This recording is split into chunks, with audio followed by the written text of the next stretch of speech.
We're so happy to have Troy here tonight, joining us here on UCLA's campus for the first time. For those of you out there, we're going to be doing a Q&A downstream. If you can go on Twitter, use hashtag AskTroy. Those questions will end up getting surfaced to me at the end of the event, and we'll go ahead and ask Troy some of your questions out there. But anyway, so with that out of the way, thank you so much for being here. No, thanks for having me. Yeah. So, Troy, you've become... Bruins. That's right. Yeah, I got the Bruin love here, Yes, so yes, you got a good turnout. So you've become like a real force here, I feel like, in Los Angeles on a lot of different fronts. And I think that you're a great asset for us here in many different ways. But I don't know that everybody knows your story and how where you grew up. And so I always think that's a great starting point for people to understand background. So maybe we can go ahead and, you didn't start off here in LA, so let's go back to the beginning. Wow, the beginning. I came from, West Philadelphia, born and raised. And so we used to go down to the studio every day and catch the train. Like it was like the L trains. We used to hop the train because we didn't have money and stand outside of Jazzy Jeff's studio. And I think we used to creep Jeff out because he didn't know what we were doing out there. But one day somebody let us in and we performed for Will Smith. And we weren't as good as we thought we were. We kind of sucked. But Will was kind enough to take me under his wing, him and his partner, James Lassiter.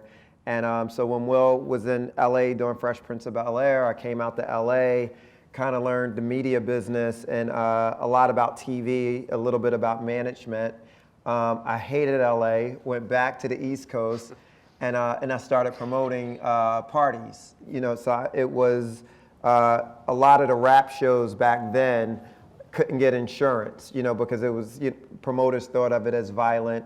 And so I used to scrape together money from the neighborhood and bring down performers from New York. So we brought down, whether it was Foxy Brown and Jay-Z when he first started. And one of the acts we brought down was a guy named Notorious B.I.G. And unfortunately, he was a no-show. And I got into a huge argument with the head of his label over the phone. So they showed up at like 1 a.m. The concert was over. We went to the after party, and I was in awe of like this 20-something-year-old guy who was commanding all of this respect, and he was the head of the label, and it was P. Diddy, and I said, well, what do you do? I want to know what you do, and he told me, and I said, I want to come work for you. And he said, well, your first job is to get me that girl from behind the bar. And then I got him the girl from behind the bar. Okay, all right. Would that have been the end of the interview at that point? Exactly. Okay, and then a few weeks later, I was interning at Bad Boy Entertainment. But what was great, from working for Will, I learned the business at 30,000 feet. But working for Puffy, I learned entrepreneurship and bootstrapping. Hand-to-hand combat and and how to make a lot out of a very little.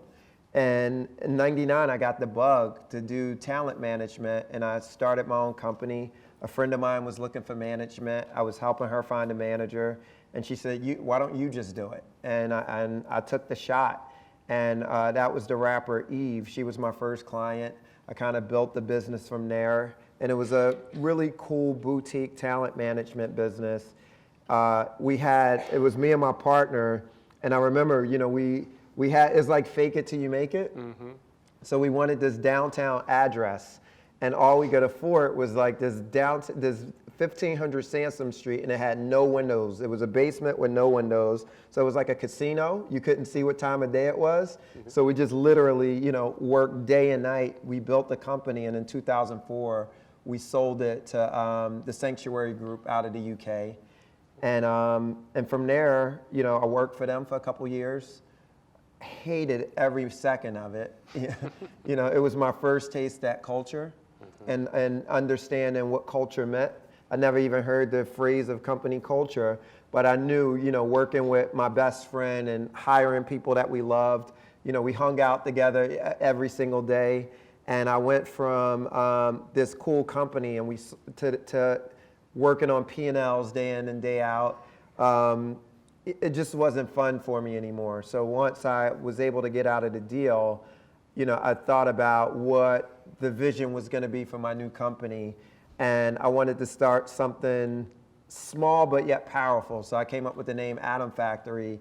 And Lady Gaga was the first client that we ended up signing to Atom Factory, and kind of went into the second phase from there. Gotcha. A lot of times when people are trying to get something off the ground, they're trying to, make a name for themselves. Maybe they don't have all the backing. You have a couple of great instances where you were able to get something done when maybe people wouldn't have expected it. So let's say you were able to bring in some good acts when you were very young. You were able to then sign people or step into that role. What advice can you give for some of the people out there? You were obviously really young and you were able to bring in some of these huge acts at the time. How were you able to pull that off? It just really do the work. That's the best advice I ever can give. It's, a lot of people kind of look at, I think we're kind of in this stage in the world of entrepreneurship where, everything's kind of about the hockey stick. And, you look at these fast growing companies and so a lot of entrepreneurs have this self-inflicted pressure to be successful right away. And they think, it's going to happen overnight. But, the only way I know how to build is kind of brick by brick and, which creates this solid foundation. And, so I like to start small, but think big, and so as I was booking, these acts, all of my shows weren't successful. So I remember shows where I showed up and, the act comes and it's literally, 30 people in the crowd, but I still had to pay them, because, just because I didn't make money, they lived up to their end of the bargain, so I had to live up to my end of the bargain. And in the concert promotion business, and especially hip hop back then, that was a rarity when, and everything was brown paper bag, by the way. You had to have cash, and you counted out every dollar, So but the moment that I burned that bridge, nobody else would come down. So I ended up being able to build a reputation of a guy who did good shows, but also did good business, And a lot of the guys who actually, Big's manager, Mark Pitts, who I booked the show with that night. Mark and I are still good friends. He's the president of urban music at RCA Records. He and I worked on Miguel together for a while. And, but those are, that's a 20-year relationship. Yeah. Interesting. And so you progressed along from there and, you've said that opportunity kind of presented itself to do the management side of things. But it seems like prior to that, you had some great mentorship along the way. Yeah. Obviously for a lot of young people, that's a big thing, finding that mentor. When someone finds someone who they really admire and they'd like to work with, what advice would you give somebody in that situation? I would say, I've been very lucky to have some fantastic mentors. And then I also would read books and imagine that person that I was reading was my mentor. And it was a guy named Reginald Lewis who he was probably like the first African American on Wall Street to do a $1 billion leverage buyout. And I read this book as like a 20-year-old kid. So he was like Jackie Robinson to anybody who wanted to do business. So I always thought of him as like my imaginary mentor. And then in real life, I had guys like James Lassiter, who was, from my neighborhood, who was Will's manager. And James became the manager because he was the only guy in the neighborhood with a car. And then he became like the only guy in the neighborhood with a fax machine. So it's like, okay, you're the manager, you're default. But I found, a great group of people, and still to this very day, last week I got some of my best advice from James. I saw him in San Francisco last Friday, and he gave me some fantastic advice. I still call on him for things.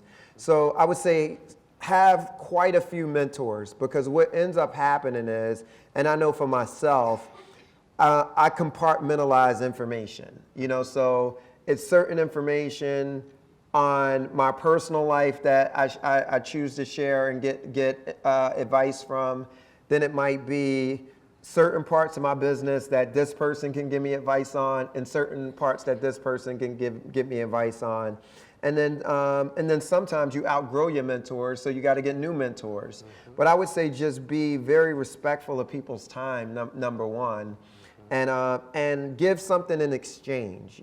So even if it's a handwritten thank you note, just saying what that advice meant or how important that time was, or if they liked a certain piece of music, or something that's going to stand out. But I think it should be a two-way street. Mm-hmm. And also, it's positive reinforcement on the other side. One of the things, I went back to LA and I was working for James, and I thought I was this big shot, and James pulled me into the office one day and fired me and sent me back to Philadelphia, and I was pissed. It was like I went back home with my tail between my legs. And this was one of those circumstances where I felt like I didn't just let myself down, I let the neighborhood down, I let, everybody who was rooting for me down, and plus everybody thought I was this big shot, and now I'm not the big shot. And but it was a valuable lesson, and but I hated James for it. And I was so mad I didn't speak to him for a year. But after, I started managing Eve, and all of the lessons that he taught me all came into play as I was building this company. And she won this award, and one of my dreams was like to win a Moon Man, like the MTV Awards. Yeah. And she won this award, and they give one to the manager, and I put it on my shelf, and I said, you know what? James deserves this more than me. And I wrapped it up, I put it in the box, and I wrote to him, thank you for everything. And I just gave him a heartfelt letter, and it meant a lot to him, because it was positive reinforcement that the investment he made paid off. So I think as you guys are moving up, it's staying in touch with your mentor, but also, letting them know, look, this is ROI for you, so I think that's important as well. Yeah, definitely. I think those are great points. So when you're in LA, which it sounds like wasn't, at least back then, maybe your number one place you wanted to be, mm-hmm. But then you got back into the management thing with Lady Gaga, and so things started to kind of go off from there. But was that really kind of like an overnight success, or was that more, do you think of it being more brick by brick? That was brick by brick for sure. We slugged it out on the Lady Gaga project. She had gotten dropped. She had just gotten dropped from Def Jam Records, and I remember, and I had gotten fired from Eve, and I was kind of down on my luck, and I remember. It was like, okay, LA, you won. Everything you hear about broken dreams and everything else, it's like, okay, you got me. And I put in an offer on a house to move to Peachtree City, Georgia. Oh. Yes. And I had never even heard of Peachtree City, Georgia, by the way. Sounds good, though. It was, it was the life. It was the perfect life. It was golf cart community and everything. And, but one of my best friends, Vincent Herbert, who was like this child prodigy, as a kid, Vince had produced for like Celine Dion, Whitney Houston, Barbra Streisand, Destiny's Child, and he and I kind of came up in the business together, and he called me one day, and he said, Carter, I got this girl that you got to see. I saw her on MySpace, Rob Fasari sent it to me. I'm flying her from New York tomorrow. And, Vince is like, this big guy, and, out of my office is like you could see the reception area, and Vince comes, and then you see this girl come from behind, and she has, big black sunglasses on, fishnet stockings, no pants, and she introduced herself, and it was Lady Gaga, and she played hit after hit, and said she wanted to be the biggest star in the world. And, from that moment, we set out to do it. But the problem was we couldn't get the music played on the radio. And radio stations at that time, pop music looked totally different. It was very Britney Spears, Christina Aguilera, and Lady Gaga was more of this left to center,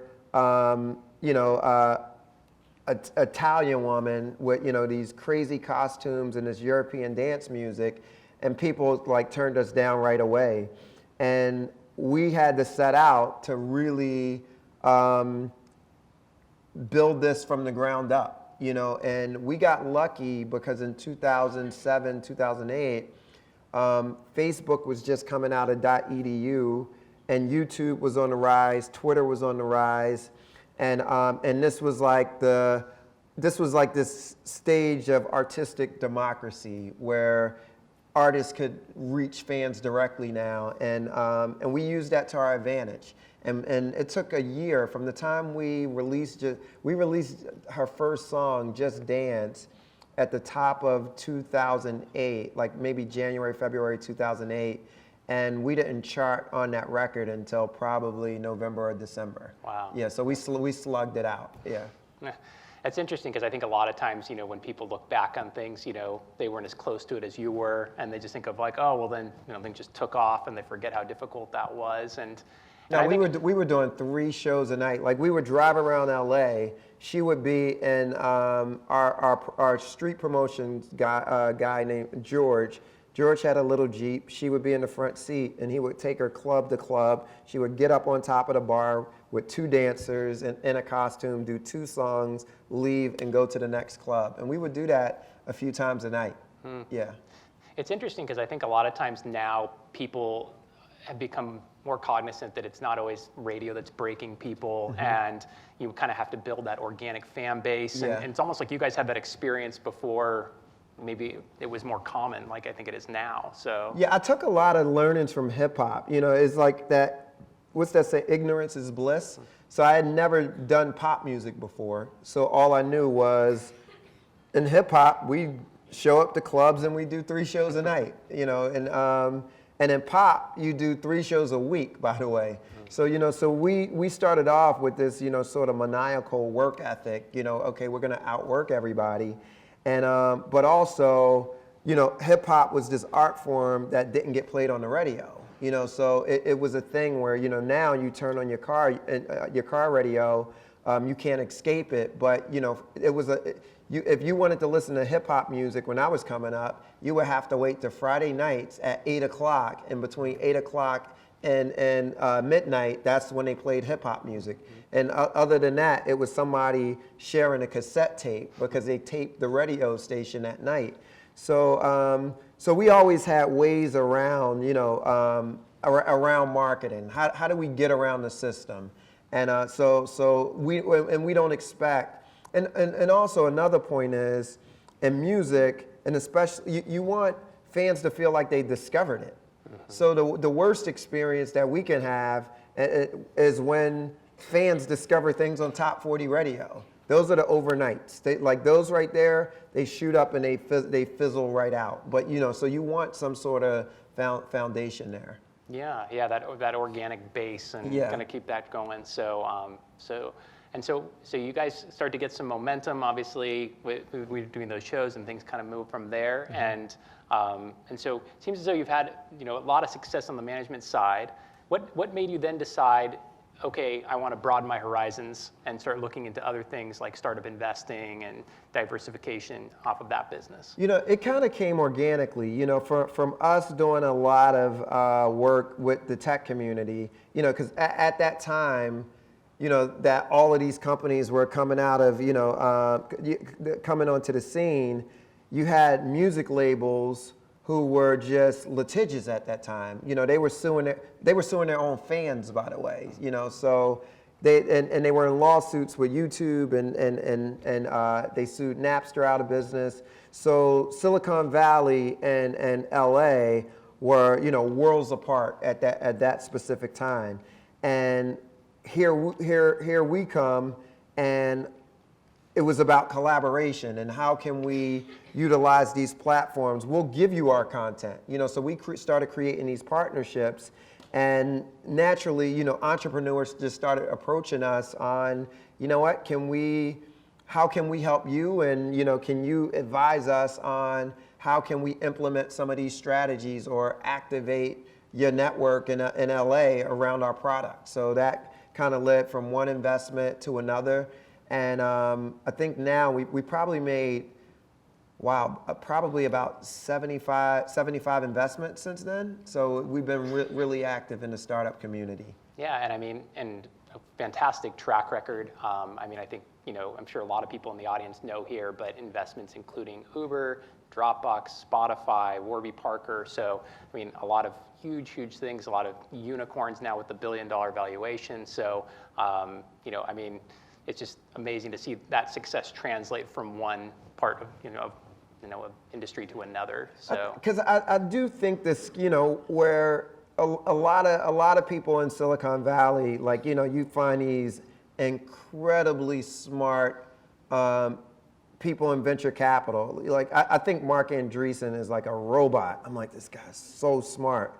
And, you find like these, seasoned vets at venture capital and who are building these incredible companies. So it's a little bit intimidating as an investor, but where I gained my confidence as an investor is that, I feel like I have good spidey senses for people. So where I wasn't given a gift of being able to code or play an instrument or sing, and I feel like I'm good with people and I understand people, and being able to understand an artist when they walk into your office and they have that thing in their eye and you believe them is no different from that same knowingness that an entrepreneur has when they walk into your office. And we call it that ability to drive a Mack truck through a cul-de-sac. There's no difference with whether it's Travis from Uber or a Lady Gaga. Like just that sort of I'm gonna conquer the world. Yeah, it was so interesting when you mentioned the, Lady Gaga coming to you and saying, I'm going to be the biggest star in the world. And I think a lot of times we hear about entrepreneurs saying that, I'm going to be the most successful in this industry. We call it the delusion. Yeah. Fair enough. You got to live in the delusion. Gotta have a little bit of delusion. You have to have the delusion, because when you think about all of the great artists, the great inventors, the great entrepreneurs, all of them had a healthy dose of delusion, because whether you're believing that you're going to put a man on Mars, or whether you're believing that I'm going to go from my living room to being one of the biggest stars in the world, people around you will talk you out of it in a heartbeat, because it's never been done before. So, and people will project their own failures or experiences on you. So, so I'm very careful, and with myself, and even with the entrepreneurs and artists that we work with, you got to protect that idea and protect that delusion with everything you have, because it's so much doubt and hurt and failure and bad ideas. I sat with Brian Chesky from Airbnb last week, and it was my first time meeting Brian, and he was telling me about, a lot of people turn Airbnb down. Mm-hmm. And so, if you think about 5 years ago, okay, I'm gonna go sleep in a stranger's bedroom. It's the creepiest thing ever, right? and you gotta be delusional to think that idea is gonna work, or delusional to get stranger danger, right? It's like you're taught not to get in a car with a stranger. We all watch Lifetime movies, and what happens? You get in that car, and but Brian said over the summer they did 1 million rooms per night on Airbnb over the summer. Amazing, yeah. So to be able to have that sort of vision, and for how easy could it have been for his roommate to say, Dude, no, you know, no. It's crazy. It's It's never going to crazy. work. Every VC, you know, told them no. You heard the stories about everybody who turned down Uber. You know, so I think, you know, you just have to protect it with everything you have. Yeah, definitely.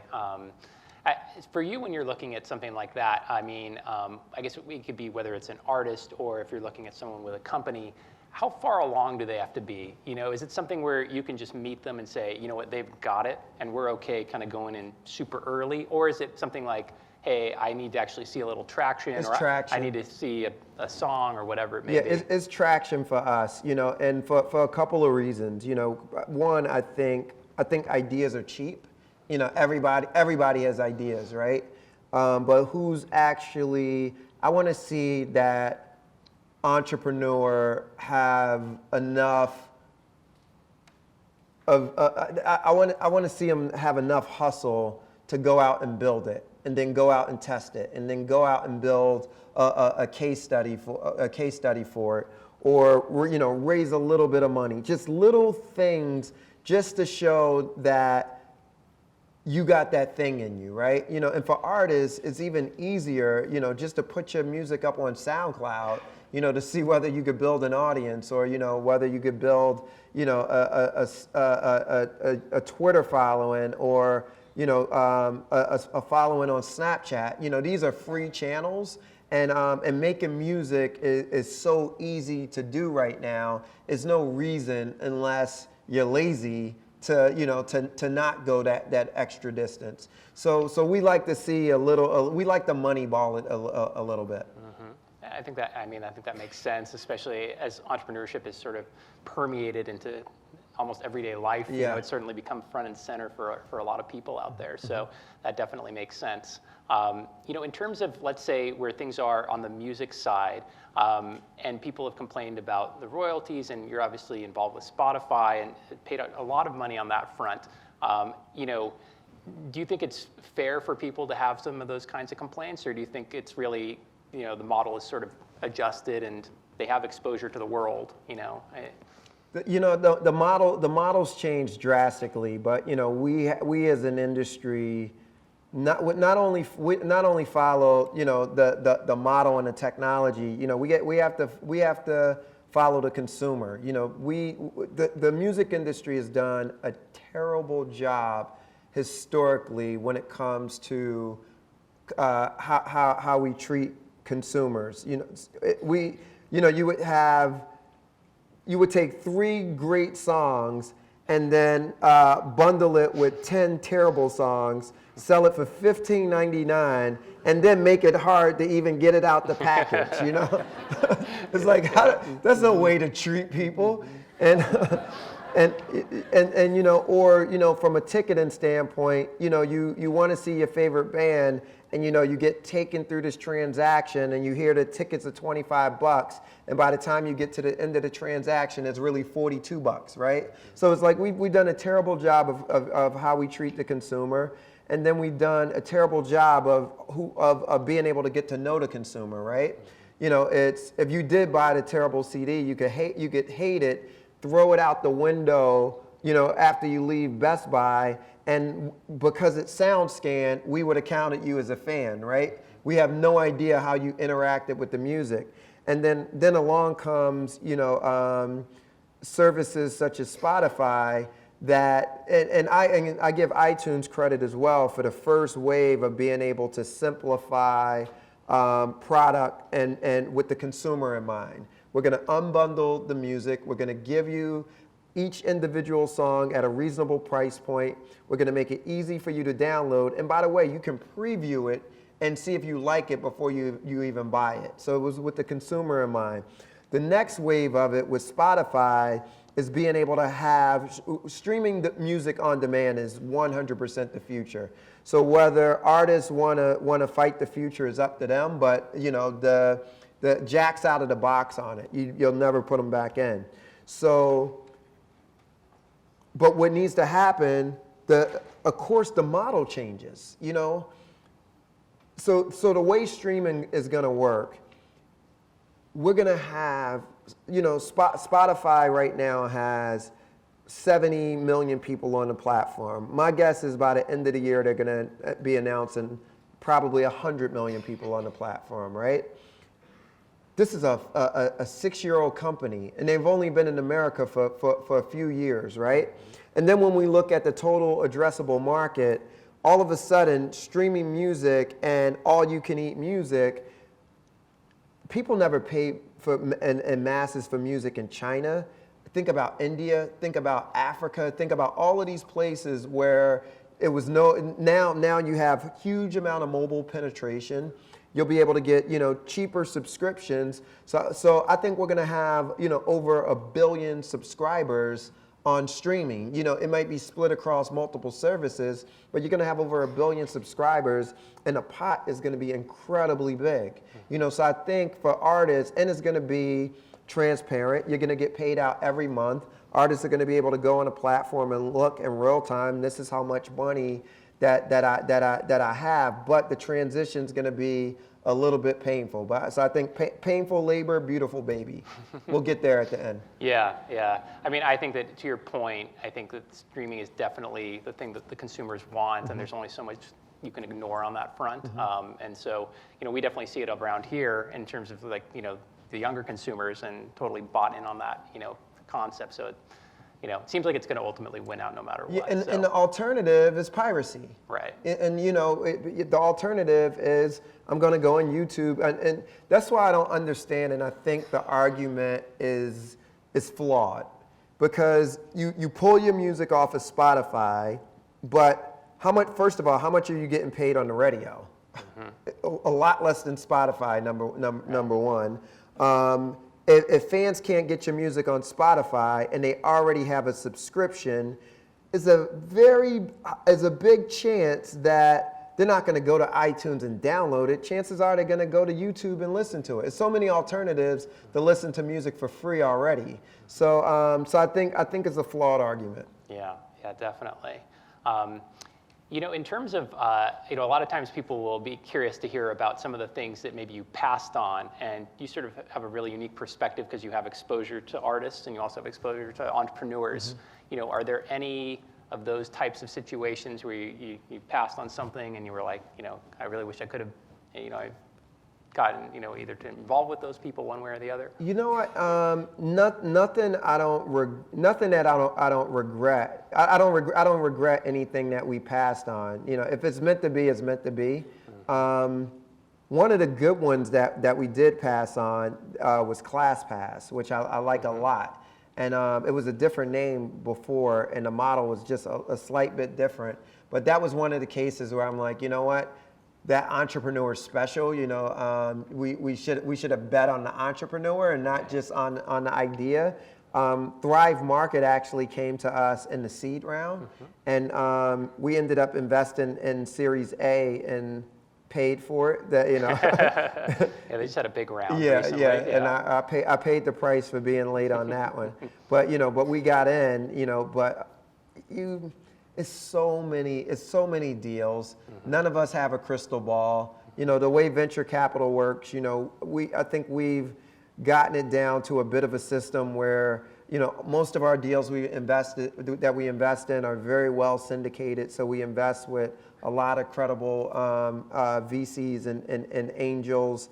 And, a lot of us get it right. A lot of us get it wrong. We were just talking, we saw, Quirky filed for bankruptcy, a couple weeks ago. Yep. They raised $185 million, and you got some of the best VCs in the world in that deal, and we see a lot of those or whatever. So you win some, you lose some. Yeah. No, I mean, I think you talk about having 75 investments, and it's diversification. We got a lot of dogs in that kennel, by the way. That's okay. We just need to, it's a few unicorns in there, so it's worked out pretty well. We bury our dead well, right? That's right. They're all winners. Where are the bodies? They're all winners. That's right. Let's just talk about Uber, though. That's right. Yeah, well, and that's a Bruin, so Travis, so He's here next week, right? Yes, that's right. He'll be here on Monday. So yeah.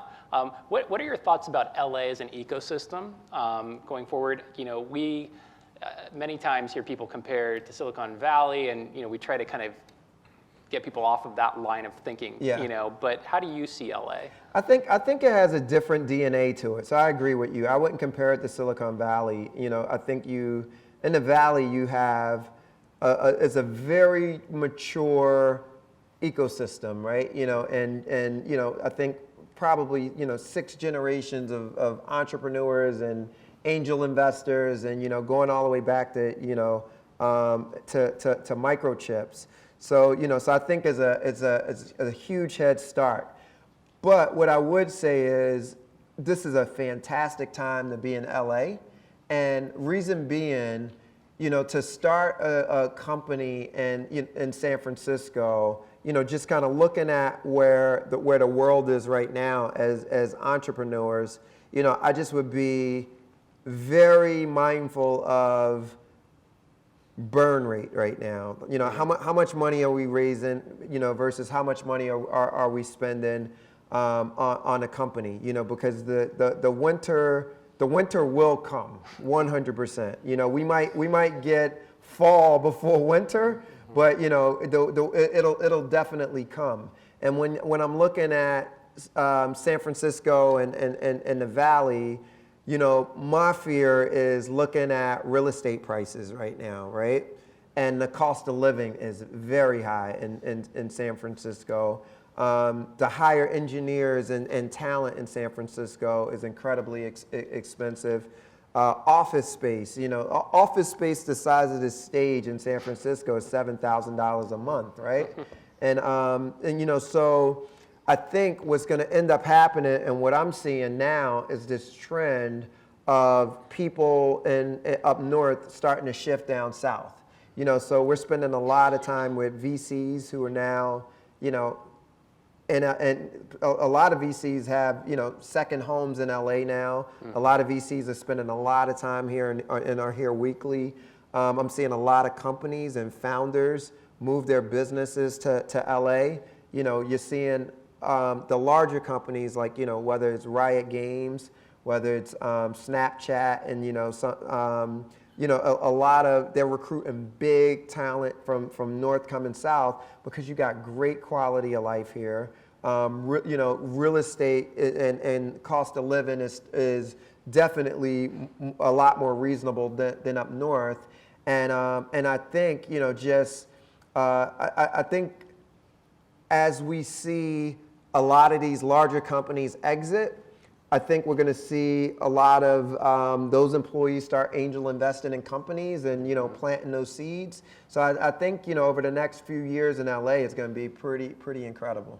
Definitely. Okay, well, I'm not just checking texts up here. I'm looking at some of the questions from the audience. So, so a couple of them here. So one of the first ones is, what are you most proud of? That's an easy one for you as a softball. You know what? I think, my mom passed away last year, and she died pretty young at 63. And she got a chance to see my life transform a bit.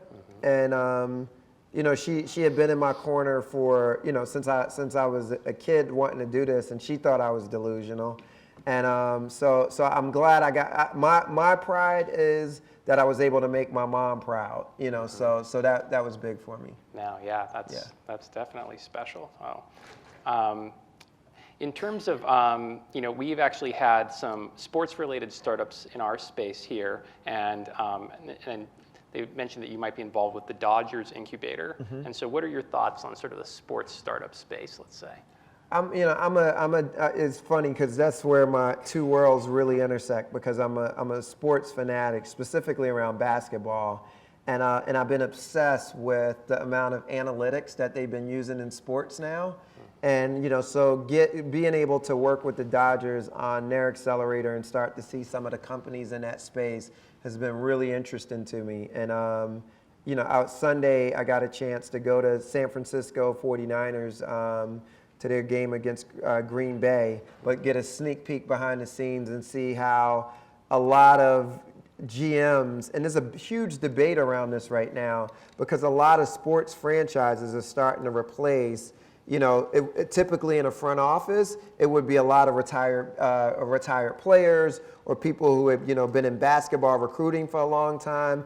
And now a lot of these teams are replacing these people with people who are coming in with computer science degrees who understand analytics. So it's instead of, it being Golden State Warriors versus the Clippers, they're thinking about these 5 guys versus these 5 guys. So when it's substitutions on the floor, this is the person that you need to put in. And you shouldn't be drafting. I know this guy looks like he should be the first round draft pick for you guys, but you need a point guard who's going to shoot 10 shots per game versus, so being able to look at all of the analytics that are going into it is it brings out my geeky side and my sports side at the same time. Yeah, no, that definitely makes sense. Yeah, well, one other one here that is kind of funny is why don't you have a Twitter account? You got the hashtag Troy Carter. I've seen that used. I had a Twitter account, and it was, it's. I needed a filter in between. I needed that 30-second time delay between me and tweets. Because you'll think something and right. Tweet it out or whatever. The undo. It's like the Google, like on Gmail. Yeah, the undo send. I need an undo send on it or whatever. Uh-huh. And so I just decided not to do Twitter. Don't put yourself in harm's way. Yeah, and you know what too? I think it's something to be said about, as much as we invest in technology and as much as we're involved in a business, I still like my analog side. Mm-hmm. I like a little bit of analog. Yeah. No, I know still a lot of the in-person interactions. Yeah. Like those things still matter. Yeah. So definitely. You mentioned some of the people like from a mentor perspective and like reading a book. What are some resources or things you might read regularly or suggestions for the audience that they might enjoy that they should investigate? Blogs, books, anything? My blog routine, I'm all over the map with what I read. So it's because I'm in the music business. I wake up and I read the music blogs every day. Excuse me. So Hits Magazine, Bob Lefsetz, who I adore, who's like the most polarizing guy, but I love Bob. He's got a great one. And he covers technology too, even though he's like music first. Nobody, what I love about Bob Lefsetz is lefsetz.com. But what I love about Bob, you can't buy Bob. Bob's not like, he's gonna give his opinion raw, and it's probably one of the most honest takes. And by the way, he's beaten me up on his blog, a couple of times. But but he comes from a good place. TechCrunch, of course, everybody knows that one. And then I try to read. So the way we invest in our philosophy on investing is we really try to pay attention and be as close to consumer behavior as possible, and kind of looking at these macro trends. Like, so Spotify, for instance, when we invested, it was, I think, a couple 100,000 users on the platform in like the Nordic territories or whatever, but you were able to really pay attention to the trend that was happening. And I think in order to pay attention, you gotta read a lot. You gotta, so Wall Street Journal, New York Times, The Economist, The Atlantic, allhiphop.com, TMZ, so. I like it. That's the first time I've heard that one. So yeah. TMZ, I'm seeing is any of our clients. I was gonna say. Did they get a DUI last night? Did they, There you go. Oh, wonderful. So for people who are out there, I know we've talked about a company, in terms of being a great time to start one, talk about artists having unprecedented reach now, what would you like to leave the audience with right now? I just would say, just do the work. I think we're going to look back at these years that we're in right now and it's going to be amazing. You know, I think we're living in a technological renaissance. You know, we're going to have the ability, you know, just when you think about,